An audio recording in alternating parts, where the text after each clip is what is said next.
नमस्कार दोस्तों, आज फिर से स्वागत है आपका यूट्यूब वीडियो पर।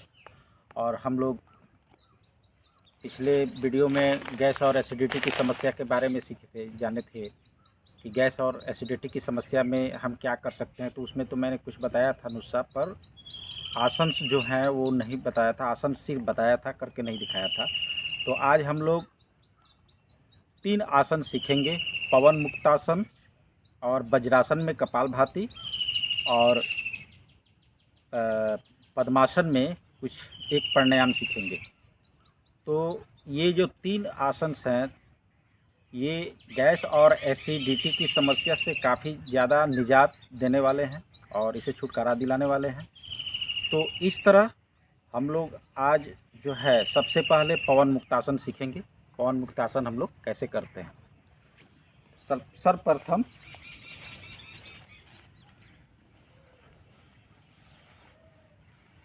सर्वप्रथम हम लोग सीधा लेट जाते हैं।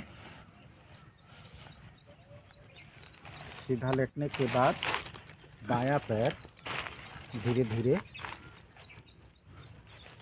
सामने की तरफ लाते हैं और प्रयास करते हैं कि अपना जो नाक है उसे इस घुटने में टच किया जाए।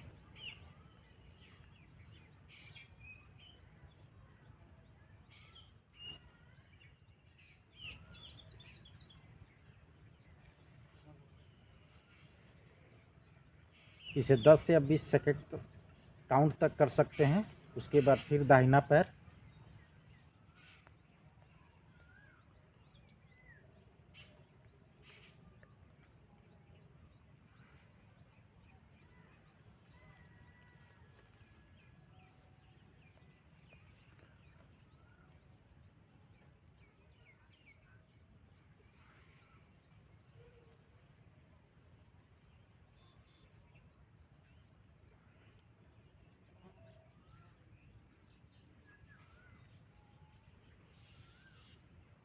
इतना ध्यान रहे कि किसी भी आसन में ज़बरदस्ती नहीं करना है। जितना आप कर पा रहे हैं उतना ही करें। और ये पवन मुक्तासन का 2 भाग है। जैसे कि दाहिना पैर बायां पैर से पहले हम लोग करते हैं,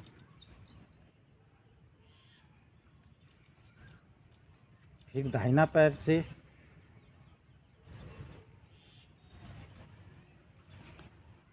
उसके बाद नंबर 3 पर दोनों पैर को हम लोग लाते हैं।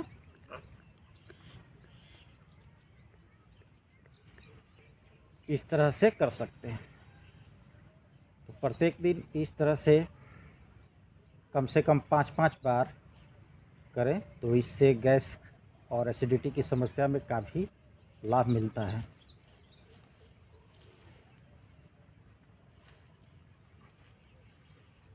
तो ये था पवन मुक्तासन। और इस तरह पवन मुक्तासन करने से गैस और एसिडिटी की समस्या में काफ़ी लाभ मिलता है और हम लोग का जो पेट है वो काफ़ी हल्का हो जाता है। नंबर 2 पर हम लोग करेंगे वज्रासन। वज्रासन में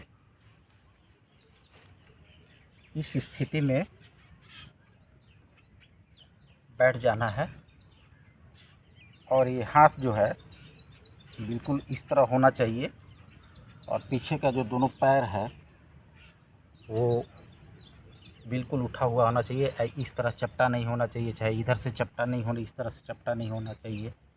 बिल्कुल सीधा होना चाहिए और इस तरह से अपनी जो एड़ी है उसके ऊपर बैठते हुए इस तरह से बैठना है।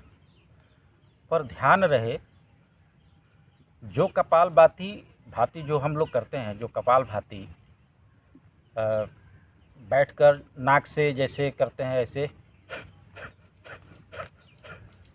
यहाँ नाक से नहीं करना है, मुंह से करना है।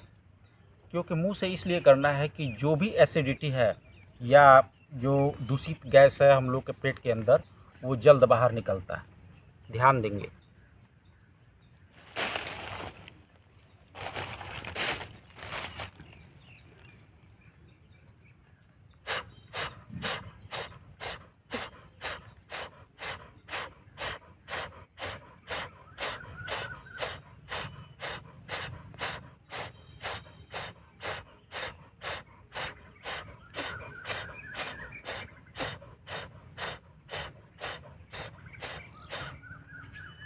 इस तरह से कम 2 या 3 मिनट तक करते रहना है प्रयास। बीच में रुकना है, रुकने के बाद 10 सेकेंड रेस्ट लेना है, उसके बाद फिर से शुरू करना है। पर रुकने के बाद कैसे शुरू करना है यह भी आप ध्यान दीजिएगा। फिर से हम करके दिखा रहे हैं।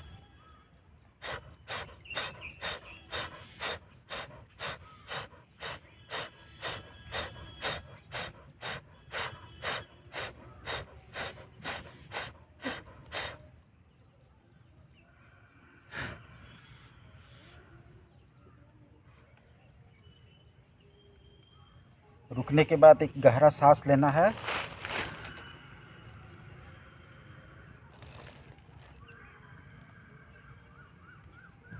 और श्वास को छोड़ते हुए जलांधर से अपने इस ठुड्डी को जलांधर में सटाना है।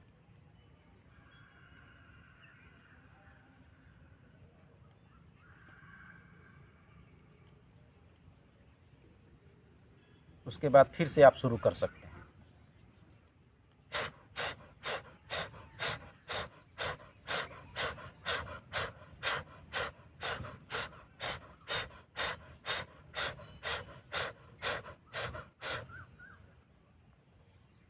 तो दोस्तों, ये था वज्रासन में कपालभाति जो हम लोग मुंह से करते हैं। आज काफ़ी गर्मी है और इस गर्मी में भी हम लोग आसन कर रहे हैं। ये बड़े सौभाग्य की बात है और आपको कुछ बताने का मुझे जो खुशी हो रहा है ये मैं कल्पना नहीं कर सकता। तो ये तो वज्रासन में जो कपालभाति था, अगर ये आसन अगर आप जैसा मैंने बताया अगर उस ढंग से करते हैं तो पक्का है 2 से 3 दिन में आप रिजल्ट देखेंगे। गैस और एसिडिटी की समस्या उतना अधिक कोई मेडिसिन काम नहीं करेगा कि जितना कि यह काम करता है, और आप गैस और एसिडिटी की समस्या से काफ़ी निजात पा जाते हैं। ये बहुत ही पेट की समस्या के लिए बहुत ही अच्छा चीज़ है, पवन मुक्तासन और वज्रासन में कपालभाति। तो यह 2 आसन ध्यान से देखें और इसको समझें और करें। उसके बाद नंबर 3 पर हम लोग पद्मासन में बैठेंगे। पद्मासन में मैंने पहले बताया है कि अपना दाहिना पैर बाएं पैर पर रखते हैं और बायां पैर दाहिने पैर पर रखते हैं। और सबसे बड़ी बात है कि इसमें एक बात ध्यान रखना है कि जो ये हम लोग का मिडिल क्षेत्र है, नाभि और ये जो पैर का जो ये मिडिल हिस्सा जो बनता है वो सही रहना चाहिए, एक्यूरेट रहना चाहिए, तभी पद्मासन सही होता है, अन्यथा वो गलत होता है। तो ये ध्यान में रखते हुए पद्मासन करें। और इस तरह से पद्मासन में बैठने के बाद गहरा श्वास लेना है और गहरा श्वास लेते हुए श्वास को छोड़ना है। पर श्वास को जब छोड़ेंगे पेट जो है अंदर की तरफ जाएगा।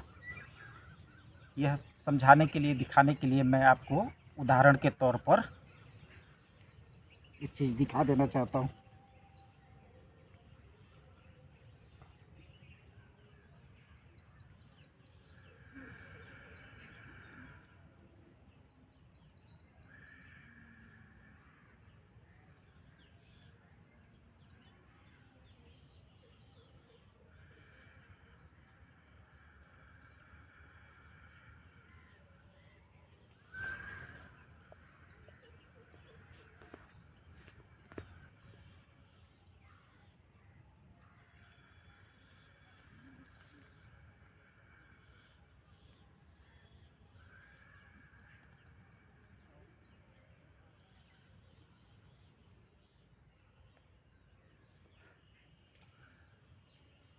तो यह ध्यान रखना है कि जो पद्मासन में हम लोग कर रहे हैं ये ब्रीदिंग, वो किस तरह से कर रहे हैं।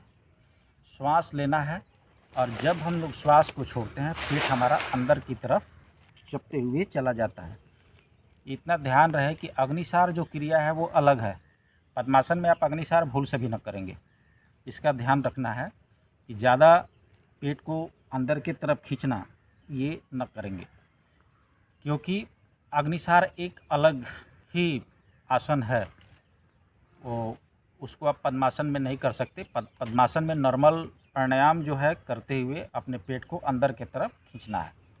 इससे क्या होगा कि हमारे शरीर के जितने दूषित वायु है वो बाहर की तरफ निकलेगा। बहुत लंबा लंबा होता है, तो इतना ध्यान रखें। और ये 3 आसन, पवन मुक्तासन और वज्रासन में कपालभाति और पद्मासन में यह प्राणायाम करें और ज़्यादा से ज़्यादा लाभ पाएँ। और औषधि के रूप में मैंने आपको बताया था कि एक हिंगवाष्टक चूर्ण अपने घर पर अवश्य रखें। हिंगवाष्टक चूर्ण रखने से अगर किसी दिन कब्जियत ज़्यादा महसूस हो रही है, खट्टी ढकार ज़्यादा आ रहा है, या उल्टी के जैसा भी अगर मन कर रहा है, पेट में जलन हो रहा है, मरूड़ हो रहा है, तो उस स्थिति में आप 1.5 ग्राम से लेकर 3 ग्राम तक हिंगवाष्टक चूर्ण खा सकते हैं।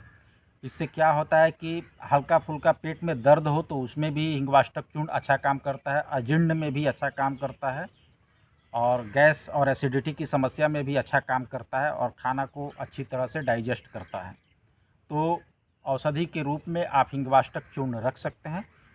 प्रयास करें कि रोज़ न खाना पड़े, जिस दिन ज़रूरत महसूस हो उस दिन खाएं, और अपने आप को ज़्यादातर आसन और व्यायाम और इस तरह के प्राणायाम के द्वारा इस समस्या का समाधान करें।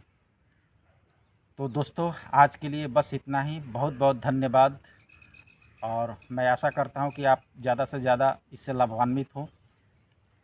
नमस्कार।